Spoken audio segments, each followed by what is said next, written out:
Hear the line and you instantly know the movie and the man.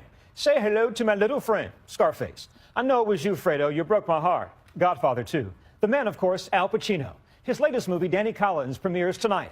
So we're sitting down with the Oscar winner for a rare glimpse inside his career. From the moment you meet him, you can see it.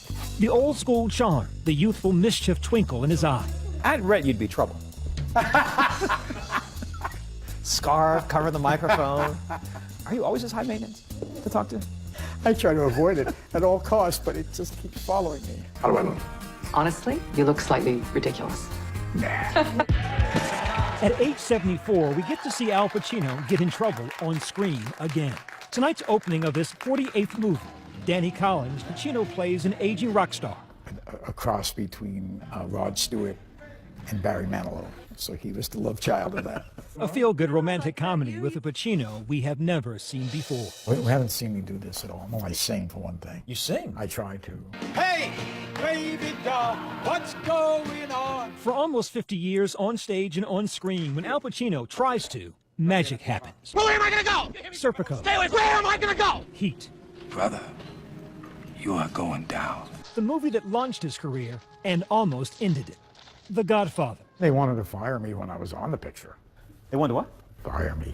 My father made him an offer he couldn't refuse. The producers hated Pacino's version of Michael Corleone, he says, thinking he was too soft. With encouragement from director Francis Ford Coppola and actor Marlon Brando, the 31-year-old Pacino turned it around. He said, I have a guarantee. No more attempts on my father's life. The restaurant scene. There it is. The restaurant scene is what kept me in the picture. From a viewer's perspective, it was you went from being a nice college kid Exactly right. to a badass. That was the turning point, yeah. Al Pacino, badass. Yeah, there it is. I mean, of course. Years later, he took badass to a whole new level as Cuban drug lord Tony Montana in Scarface. Say hello to my little friend. The accents was very important to me. You know what I'm talking about, you cockroach. To have an accent that wasn't literally the way they speak, but a manifestation of my imagination of how they speak. For young Alfredo James Pacino, growing up poor in the South Bronx, raised by his mother Rose, who introduced him to the movies. We would go to the movies, and then the next day she'd go off to work. I'd be in the house, and I'd remember the movie, and I'd enact all the parts. Quite a deal to get into this place. A high school dropout, his passion truly became his profession when he enrolled in New York's legendary The Actors Studio.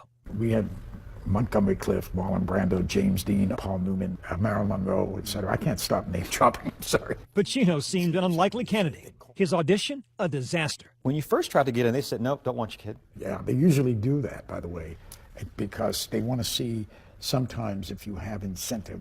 After several nominations, Pacino finally won the Academy Award's Best Actor in Scent of a Woman.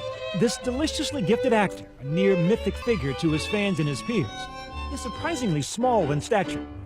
Someone once said, you know, they saw me and I said, he's shorter than I thought. And the other person said, I didn't say this. He said, you should see him when he's standing on his awards. Can you imagine that? That's just, oh. It ain't bragging, you can back it up. Despite an Oscar, a Tony, 2 Emmy Awards, Al Pacino simply sees himself as a working man who happens to act. Why so busy still? And I have young kids, too. I don't. Kids gotta eat. They gotta eat. The kids gotta eat. As a survivor, you make everything work. Survivor. I am that. Survivor, you gotta love that.